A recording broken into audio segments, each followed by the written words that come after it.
ஜோதிட தகவல் பார்ப்போம். நேர்களே இன்றைய கேள்வி என்ன கேட்டிருக்காங்கன்னா, ஒரே நட்சத்திரத்தில் பிறந்த பெண், ஒரே நட்சத்திரத்தில் பிறந்த ஆண் திருமணம் செய்து கொள்ளலாமா? சில நட்சத்திரங்களுக்கு விதிவிலக்கு உள்ளதாக சொல்கிறார்களே, தங்களின் கருத்து என்னன்னு கேட்டிருக்கீங்க. அது ஒரே நட்சத்திரத்தில் இருக்கவங்க கல்யாணம் பண்ணக்கூடாது அப்படின்னு சொல்கிறதுக்கான பெரும்பான்மையான முக்கியமான காரணம் திசை சந்திப்பு. 2 பேருக்கும் ஒரே தசை வந்துச்சுன்னா, ஒருத்தருக்கு உடல்நிலை கெட்டால் 2 பேருக்கும் இப்போ 2 பேர் இருக்காங்க, ஒருத்தருக்கு உடல்நிலை கெடுதுன்னா இன்னொருத்தர் பார்த்துக்குவார்.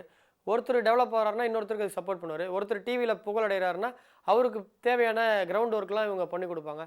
ஒருத்தருக்கு ஒரு வெளிநாட்டுக்கு வேலை வாய்ப்புனா இன்னொருத்தவங்க குழந்தை பார்ப்பாங்க. இப்போ 2 பேருக்கும் அட்டன் டைமில் 2மே நடந்ததுன்னா அது ஒரு சரியாக வராது. இப்போ 2 பேருக்கும் உடல்நிலை கெட்டது பேருக்கு 2 பேருக்கும் கோவம் வந்து 2 பேரும் சண்டை போட்டுட்டாங்கன்னா அது பிரிவினை நோக்கி போகும்.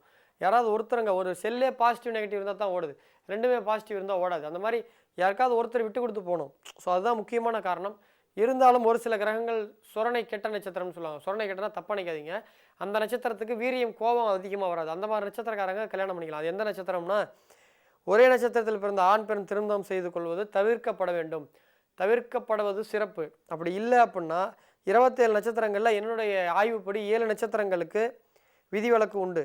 அது என்ன நட்சத்திரம் அப்படின்னு பார்க்கும் பொழுது, அஸ்தம் நட்சத்திரம், திருவோண நட்சத்திரம், அனுஷ நட்சத்திரம், பூச நட்சத்திரம், அதே மாதிரி உத்திரட்டாதி நட்சத்திரம், இந்த நட்சத்திரங்கள், அதே போல் குருவினுடைய விசாகம் நட்சத்திரம், புனர்பூச நட்சத்திரம், இந்த 7 நட்சத்திரங்களுக்கு கல்யாணம் ஒரே நகல் பண்ணாலும் 1ஆம் பாதத்தில் பிறந்தவங்களுக்கு 4ஆம் பாதம் பண்ணி வைக்கலாம். 4ஆம் பாதத்தில் பிறந்தவங்களுக்கு 1ஆம் பாதத்தை இப்படி பாத நட்சத்திரத்தை மாற்றி விட்டிங்கன்னா சிறப்பாக இருக்கும்.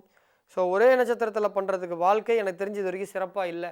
ஸோ லவ்லாம் பண்ணிட்டோம், இதை தான் கல்யாணம் பண்ணிக்கணும் அப்படின்ற ரொம்ப பிடிவாதமாக இருந்தீங்கன்னா இந்த ஆப்ஷன் பண்ணிக்கோங்க. முடிஞ்ச வரைக்கும் தவிர்ப்பது நல்லது. ஸோ எனக்கு தெரிஞ்சு அந்த மாதிரி ஒரே நட்சத்திரத்தில் கல்யாணம் பண்ணி பெரிய லெவலில் சக்ஸஸ் பண்ணவங்க எனக்கு தெரிஞ்சு யாரும் இல்லை.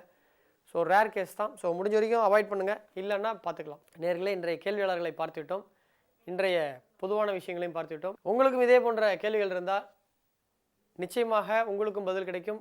மின்னஞ்சல் முகவரி திரையில் தோன்றுகின்ற மின்னஞ்சல் முகவரிக்கு உங்கள் கேள்விகளை இமெயிலாக அனுப்புங்கள். நன்றி.